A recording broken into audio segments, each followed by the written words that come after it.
नमस्कार दोस्तों, आप सभी का फिर से स्वागत है आपके एग्रीकल्चर मोस्ट इम्पोर्टेंट क्वेश्चन की सीरीज में।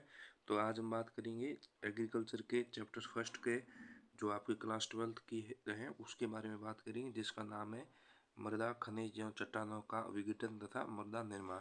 इसके हम मोस्ट इम्पोर्टेंट क्वेश्चन देखेंगे जो हर साल बोर्ड में पूछे जाते हैं। तो ये चैप्टर के इस क्वेश्चन को आप कर लेना तो आपको और कोई क्वेश्चन देखने की जरूरत नहीं पड़ेगी। तो हमारा क्वेश्चन नंबर फर्स्ट है, मृदा शब्द की उत्पत्ति किस भाषा से हुई है। जो हम शॉर्ट आंसर टाइप क्वेश्चन देख रहे हैं उनमें जो मृदा शब्द है वो संस्कृत भाषा से उत्पन्न हुआ है। क्वेश्चन नंबर 2 है, पृष्ठ मृदा की गहराई कितनी होती है।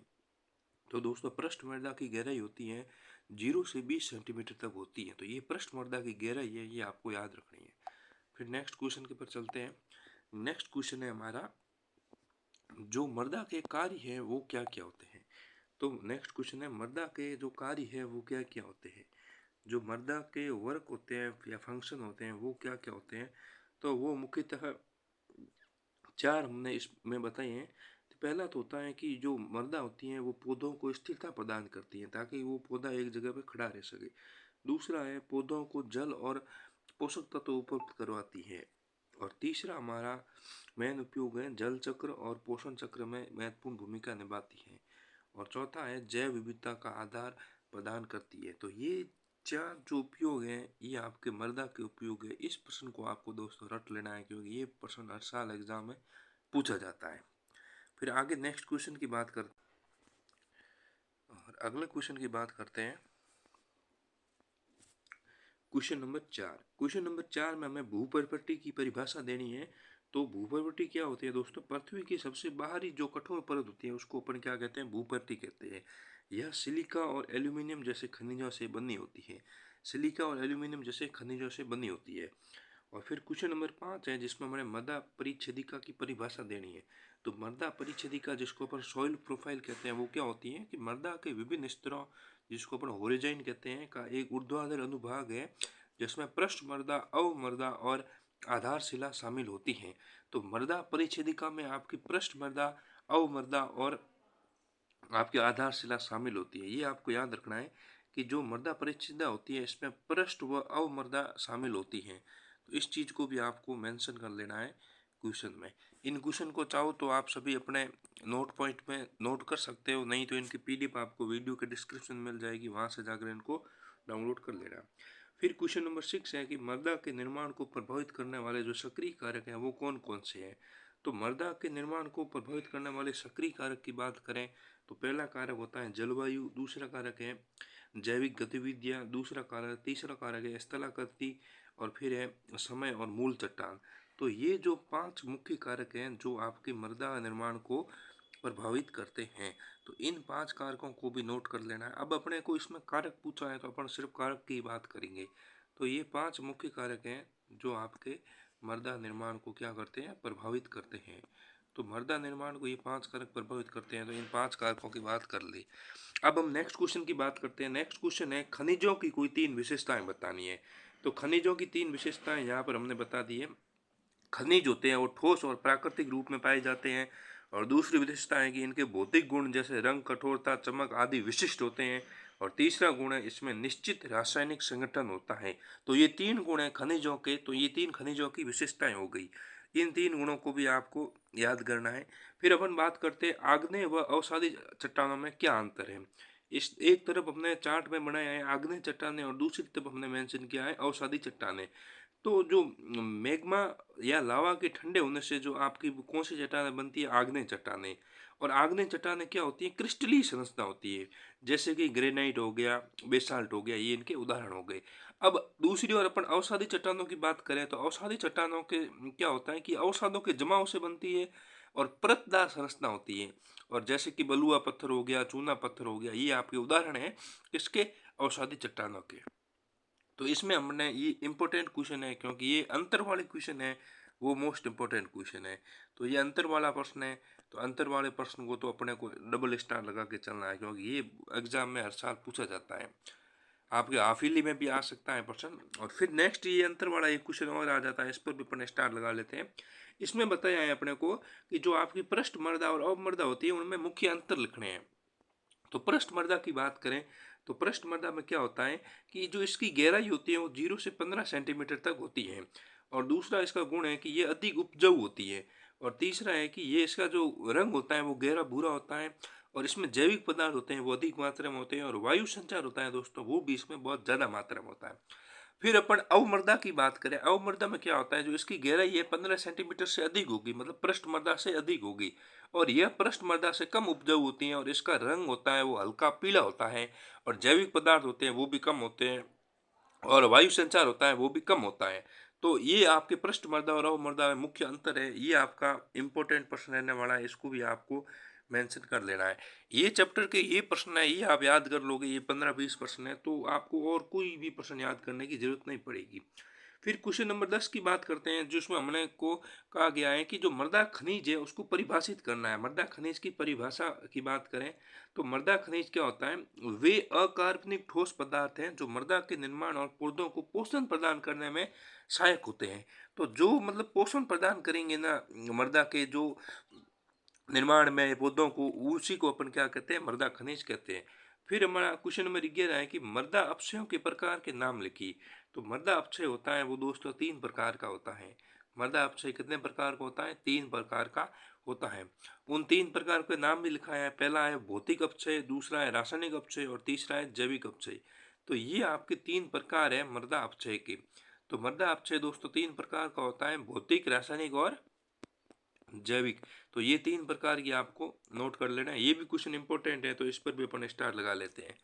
फिर अपन आगे बात करते हैं क्वेश्चन नंबर 12। क्वेश्चन नंबर 12 में अपने को पोडोलॉजीकरण की परिभाषा को समझाना है। तो दोस्तों पोडोलॉजीकरण क्या होता है, इसकी परिभाषा को ध्यान दीजिए। तो वह प्रक्रिया जिसमें अम्लीय मृदा में खनिज जैसे कि लोहा हो गया, एल्यूमिनियम हो गया, का शरण होता है और ये गहराई में जम जाते हैं, यही प्रक्रिया ठंडी और आर्द्र जलवायु में होती हैं, तो उसको अपन पोडोलॉजीकरण कहते हैं। ये पोडोलॉजीकरण की परिभाषा हो गई। फिर है क्वेश्चन नंबर 13, जल मंडल किसे कहते हैं। तो ये तो एकदम सिंपल क्वेश्चन है कि पृथ्वी की सतह पर स्थित जल और उसके सभी रूपों जैसे कि नदियां हो गई, महासागर, झीलें, जलवाष्प आदि को जल मंडल कहते हैं। मतलब जल का जो मंडल होता है जिसमें जल के अलग अलग प्रकार हो गए, जैसे कि महासागर हो गई, झीलें हो गई, नदियां हो गई, तो इसको अपन जल मंडल कहेंगे। फिर अपन आगे बात करते हैं अम्लीय आग्नेय चट्टान का उदाहरण क्या है। तो अम्लीय आग्नेय चट्टान का अपन ने एग्जाम्पल अंतर में पढ़ा था कि जो ग्रेनाइट हो गया वो अम्लीय एक आग्नेय चट्टान है। तो ग्रेनाइट क्या है, एक अम्लीय आग्नेय चट्टान का उदाहरण है। फिर आगे बात करते हैं नेक्स्ट क्वेश्चन की। नेक्स्ट क्वेश्चन है हमारा, जो मृदा का विज्ञान है या मृदा विज्ञान का अध्ययन किन किन रूपों में किया जाता है। जो सोइल साइंस है उसका अध्ययन अपन किन किन रूपों में करते हैं। तो सोइल साइंस का अध्ययन अपन निम्न रूपों में करते हैं, जिसमें पहला रूप है आपका भौतिक अपक्षय का। भौतिक अपक्षय में क्या होता है कि मृदा के भौतिक गुण जैसे कि बनावट हो गया, संरचना हो गया, जल धारण क्षमता हो गया, उसका अध्ययन करते हैं। फिर है आपका रासायनिक अध्ययन। रासायनिक अध्ययन में क्या होगा, जो मृदा में पोषक तत्वों की मात्रा है, पीएच मान हो गया, उसका अध्ययन करेंगे, जो उर्वरता हो गई उसका। फिर है अपना तीसरा गुण है इसका, तीसरा अध्ययन कह सकते हैं, जो है जैविक अध्ययन। इसमें क्या करेंगे अपन, जो मृदा में सूक्ष्म जीवों की उपस्थिति है उनकी क्रियाकलाप और जैविक पदार्थ का अध्ययन करेंगे। फिर है चौथा है मृदा निर्माण। मृदा निर्माण में क्या करेंगे, जो मृदा निर्माण की जो प्रक्रिया हो गई, उसको प्रभावित करने वाले कारक हो गए, उसमें अध्ययन करते हैं। फिर है पांचवा मृदा वर्गीकरण। विभिन्न प्रकार की मृदाओं की पहचान है, उनका वर्गीकरण। तो ये 5 प्रकार के जो आपके अध्ययन है जिसमें अपन मृदा विज्ञान का अध्ययन करते हैं। पहला भौतिक अध्ययन हो गया, दूसरा रासायनिक अध्ययन, तीसरा जैविक अध्ययन, चौथा मृदा निर्माण और पांचवा मृदा वर्गीकरण। तो ये आपको 5 चीजें भी याद रखनी है। अगर क्वेश्चन नंबर 16 की बात करें तो मृदा में कौन कौन से अवयव पाए जाते हैं, ये आपका इंपॉर्टेंट प्रश्न रहने वाला है। मृदा में कौन कौन से अवयव पाए जाते हैं। तो मृदा में मुख्य निम्नलिखित अवयव हैं। जैसे कि पहला अवयव की बात करें तो वो होता है खनिज पदार्थ, जो कि 45% होता है। खनिज पदार्थ जैसे कि बालू हो गया, सिल्ट हो गया, मृतिका हो गई। फिर है हमारा दूसरा जैविक पदार्थ। जैविक पदार्थ 5% होते हैं, जिसमें ह्यूमस आ गया, सूक्ष्मजीव हो गए। और फिर तीसरा है जल। जल हो गया 25%, जो मृदा की जल धारण क्षमता होती है उसको दर्शाता है। फिर बात करें वायु की, तो एयर कितनी होती है मृदा में, ऑक्सीजन और कार्बन डाइऑक्साइड होती है, ठीक है। तो ये मृदा में मुख्य अवयव होते हैं और उनकी प्रतिशत मात्रा भी दर्शाई गई है। आगे हम बात करें क्वेश्चन नंबर 17। ये तो हमने पहले ही देख लिया था कि पृष्ठ मृदा और अवमृदा में अंतर क्या है। अब अपने को ये चीज़ याद रखनी है कि पृष्ठ मृदा की जो जड़ें हैं वो अधिकतम पाई जाती हैं, और जो अवमृदा की जड़ें हैं वो सीमित मात्रा में पाई जाती है। पृष्ठ मृदा को अपन टॉप सॉइल कहते हैं और अवमृदा को अपन सब सॉइल कहते हैं।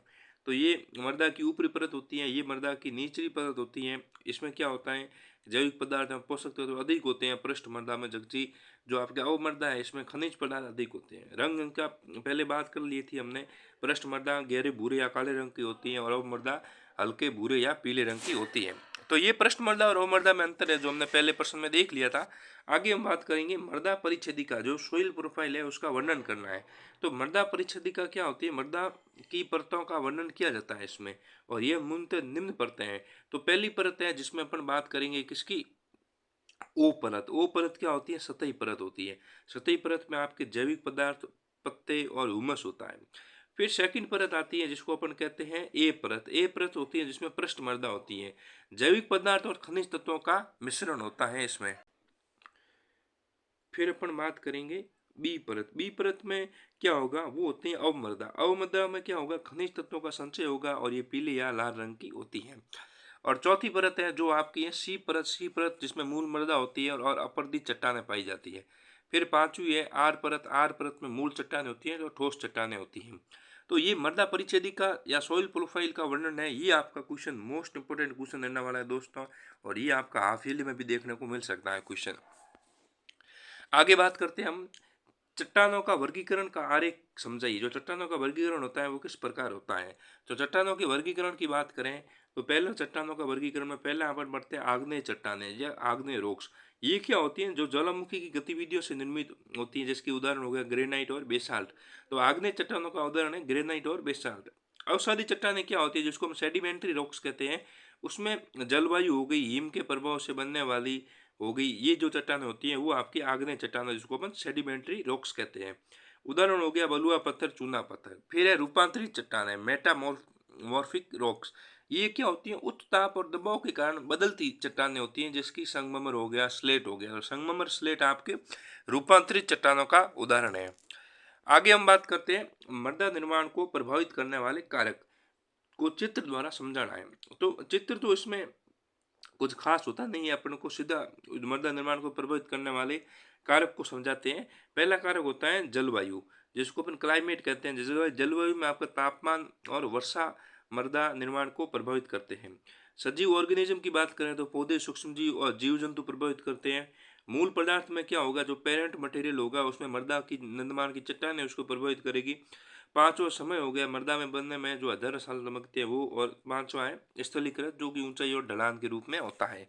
तो ये जो पांच कारक हैं ये आपको अच्छी तरह से याद करने हैं। इसमें क्या है, इन पांच कारकों के एग्जाम्पल दे रखे हैं, या हम कह सकते हैं इनके उदाहरण दे रखे हैं। तो ये आपको अच्छी तरह से याद करने हैं। ये क्वेश्चन भी आपका मोस्ट इंपोर्टेंट क्वेश्चन रहने वाला है। प्रश्न नंबर 21 है, मृदा खनिज क्या है, खनिजों की विशेषताएं लिखिए। ये प्रश्न हमने पहले देख लिया था, खनिजों की विशेषताएं। और प्रश्न नंबर 22 है, ह्यूमिफिकेशन की परिभाषा लिखनी थी। ये भी प्रश्न देख लिया था। क्वेश्चन नंबर 23 भी हमने देख लिया था, मृदा की विशेषताएं और उसके कार्य, ये भी हमने देख लिया था पहले। तो ये जो आपके प्रश्न है ये आपके अध्याय 1 के इंपॉर्टेंट प्रश्न रहने वाले एग्रीकल्चर केमिस्ट्री के। अब हम अगले वीडियो में आपके अध्याय 2 जिसका नाम मृदा जीवाश्म पदार्थ है उसके इंपॉर्टेंट क्वेश्चन लाएंगे। और फिर अध्याय 3 के 4 के ऐसे हमारी सीरीज चलती जाएगी जब तक चैप्टर पूरे नहीं हो जाते। तो आप दोस्तों वीडियो को लाइक शेयर सब्सक्राइब करें और मिलते हैं नेक्स्ट वीडियो में। धन्यवाद।